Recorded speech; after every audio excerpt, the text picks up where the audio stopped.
Yun, mga kabiyahe. Kain po tayo, hapunan. Maaga hapunan na tayo, mga kabiyahe.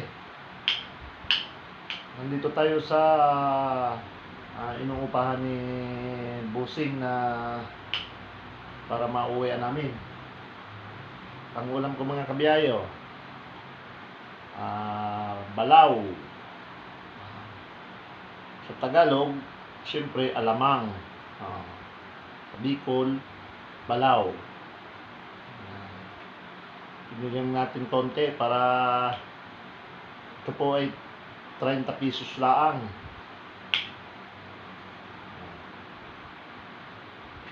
Kain po, mga kabiyahe. Yan. Ayos na ito.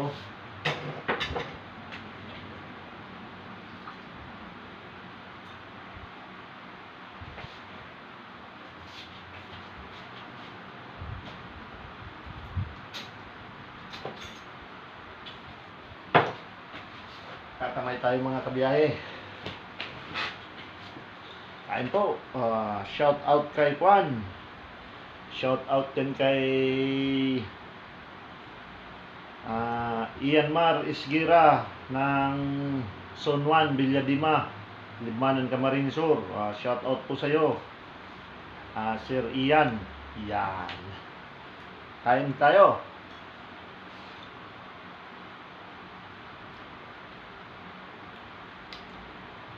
Ang pagka luto, mga kabiyahe, ng alamang ay parang yung may tamis, may asukal, yung parang naalala ko ito, parang luto ng mga Batanggenyo, parang gawa ng mga Batanggenyo. Maharap. Parang yung pangkuan sa Indian Mingo, sa mangga.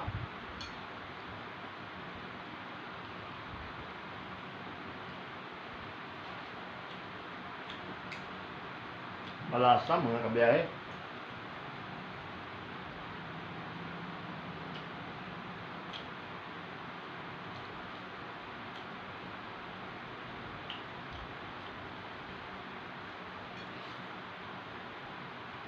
Naalala ko tuloy nung bata pa ako.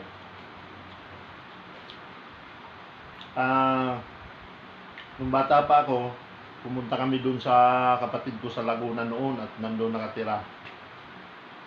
Ngayon, inutusan ako nung kapatid kong bumili sa tindahan.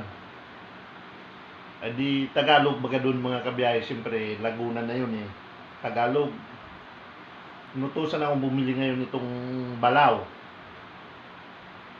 Pagdating ko doon sa tindahan, hindi ko malaman ngayon ang sasabihin ko, kung anong bibilhin ko. Basta, ang sabi ko, pabili po. Tapos nagtatanong na ngayon ng isip-isip ako. Hindi ko maalala ngayon yung Tagalog ng balaw. Kaya ang ginawa ko, mga kabiyahe, inis lang ko na lang. Sinabi ko, pabili po ng balaw. Nung magkwento ako, yung tawanan yung kwentuhan ko ng kapatid ko. Ang hindi ko maalala yung pala, ang Tagalog alamang. Ay, sus. Pinagtawanan ako ng kapatid ko ay kakoy wala.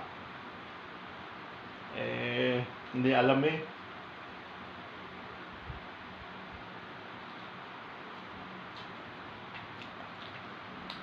Isa pang shout out, mga kabiyahe.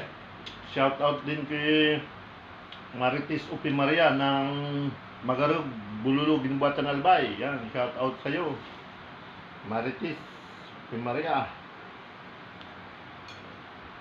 Kain tayo. Yung mga kabiyahe, mga papashout out.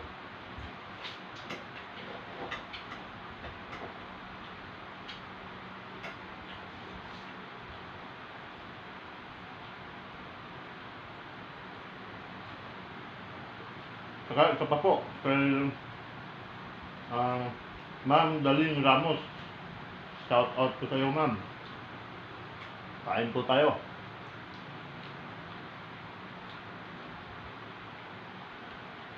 Yun. Napakalasa mga kabiyahe.